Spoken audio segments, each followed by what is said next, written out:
June মাসে backlog clear করিস কিন্তু পুরো সিলেবাসের সঙ্গে সঙ্গে এগোনো এবং প্রত্যেকটা চ্যাপ্টারের বোর্ড লেভেলের 25 থেকে 30টা কোয়েশ্চেন এমসিকিউ বেসড সলভ করা। এই রিভিশনে কি করবি, ছোট ছোট কনসেপ্ট প্র্যাকটিস করবি। আর প্র্যাকটিস কেন কি আগে তো সবগুলো পড়া হয়ে গেছে, যদি প্র্যাকটিস না করিস তাও আমি বলবো যে hello students, welcome to PW Bangla. Already তোরা কিছুটা পড়াশুনো সবার হয়ে গেছে ক্লাস 11-12 স্টুডেন্টের জন্য, আর কিছুটা পড়া অনেকটাই পড়া আমি বলবো এখন বাকি আছে। তো এই মুহূর্তে যেটা জুন মাস চলছে, আর জুন মাস থেকে তোরা কি করে প্রিপারেশন করবি আর সেখান থেকে সেমিস্টার অবধি পৌঁছাতে গিয়ে ভালো নাম্বার পাওয়া, 90-95% মার্কস রাখা, সেটা একটা মনে হতে পারে অনেকের কাছে কিন্তু চ্যালেঞ্জ। তো আজকের যে স্ট্র্যাটেজিটা সেটা হবে তোরা কি করে জুন মাসে গিয়ে ভালো করে পড়াশুনো করে রেজাল্টটাকে নিজের মনের মতো করে বানাতে পারিস, সো দ্যাট শুধু কি এই রেজাল্টটা ভালো নয়, তার কনফিডেন্সটাও কিন্তু সেমিস্টার 2 অথবা সেমিস্টার 4-এ গিয়েও কনভার্ট হবে, যেটা কিন্তু তোদের ফাইনাল মার্কটা অ্যাকুমুলেট হতে সাহায্য করবে।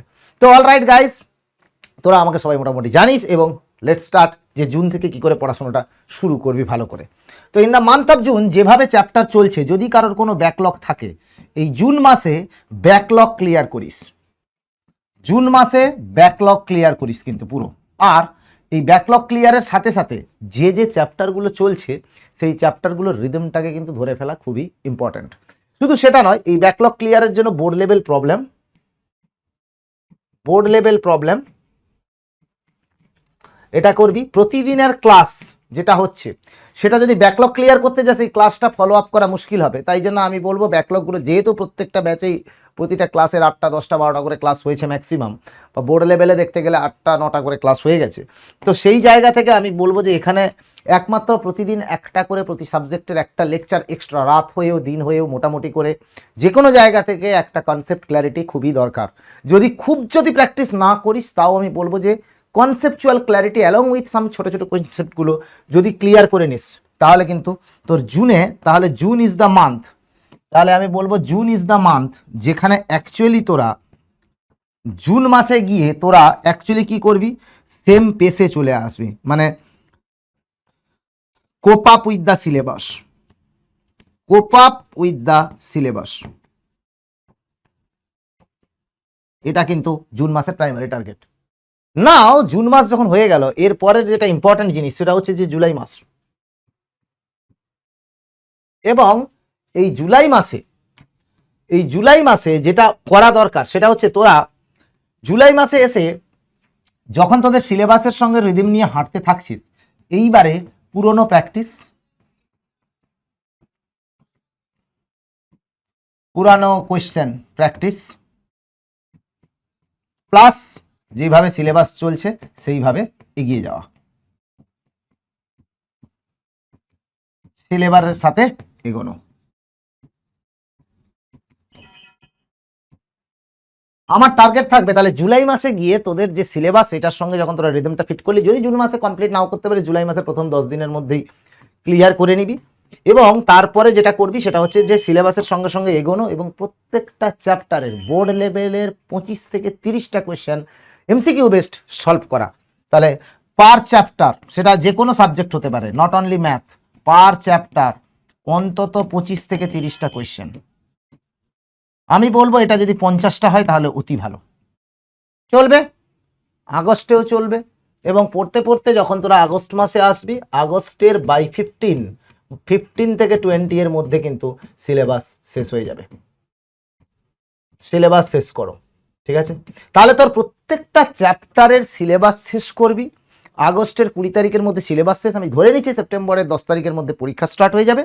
তো সেপ্টেম্বরের 10 তারিখ থেকে যখন পরীক্ষা দিবি তোরা, তখন কিন্তু বাবু তোর অলরেডি আগস্টের 20 থেকে মানে 20 ডেজ তোর কাছে কিন্তু 20 ডেজ রিভিশনের জন্য থাকবে, which is enough for a semester syllabus. 20 days সেমিস্টারের রিভিশন। এই রিভিশনে কি করবি, ছোট ছোট কনসেপ্ট প্র্যাকটিস করবি। এই রিভিশনে কি করবি, ছোট ছোট কনসেপ্ট প্র্যাকটিস করবি। আর প্র্যাকটিস কেন কি আগে তো সবগুলো পড়া হয়ে গেছে, ছোট ছোট কনসেপ্ট প্র্যাকটিস করবি। আর তার সাথে সাথে আরও 25টা করে কোয়েশ্চেন সলভ করবি, 25 থেকে 40টা কোয়েশ্চেন সলভ করবি। অলমোস্ট পার চ্যাপ্টার 60 থেকে 80টা কোয়েশ্চেন কিন্তু সলভ হওয়া উচিত at the end of the day. Total আমি দেখবো প্রত্যেকটা সাবজেক্টে 3-4খানা করে চ্যাপ্টার আছে, এবং সেই চ্যাপ্টারগুলো যদি মন দিয়ে করতে থাকি, সেই সেমিস্টারের ক্ষুদ্র সিলেবাস মানে হাফ বছরের সিলেবাস কিন্তু খুব ইজিলি তোরা কাভার করতে পারিস। এবং সেখান থেকে আর এইটা ইম্পর্টেন্ট, এই যে এইখানে সেপ্টেম্বর মাসের ফার্স্ট উইকে আমি বলবো সেপ্টেম্বরে কিছু মক টেস্ট দিবি এবং স্কোর ইমপ্রুভ করবি, ব্যাস হয়ে গেল। এই তো সিম্পল স্ট্র্যাটেজি একদম। স্কোর ইমপ্রুভ করবি, টার্গেট থাকবে সবারই 38 out of 40 minimum. 40 out of 40 করতে পারলে ভালো, বাট 38 আউট অফ 40 যেন টার্গেট থাকে সবার। তার মানে কনসেপ্ট ক্ল্যারিটি, জুনে ব্যাকলগ কভার, জুলাই এবং আগস্ট সেম রিদমের সঙ্গে এগিয়ে যাওয়া, আর তার সাথে সাথে তোরা কনসেপ্টগুলো ঠিক করে সেপ্টেম্বরে এসে কিছু মক দিয়ে পরীক্ষার জন্য ফুল প্রিপারেশন নিতে থাকবি। দারুণ হবে সব কিছু, কোনো টেনশন করার কিছু নেই, because semester exam it can be under control.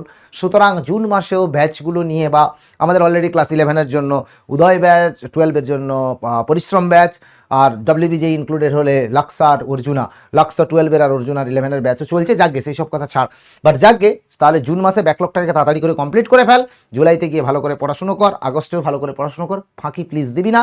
দুর্গাপুজোর আগে, দুর্গাপুজোতে 2-3 দিন না হয় মজা করবি, আমি সবাই জানি, তো দুর্গাপুজোর 2-3 দিন আগে মানে ভালো করে পড়তে থাক। অল দ্য বেস্ট গাইজ, সুন্দরভাবে পড়াশুনো, কোনো চিন্তা করার কিছু নেই। আর সবার জন্য শুভেচ্ছা থাকলো, তবে একটা কথা, ফাঁকি দিবি না, হার্ড ওয়ার্ক করলে কিন্তু তার ফল তোরা নিশ্চয়ই পাবি।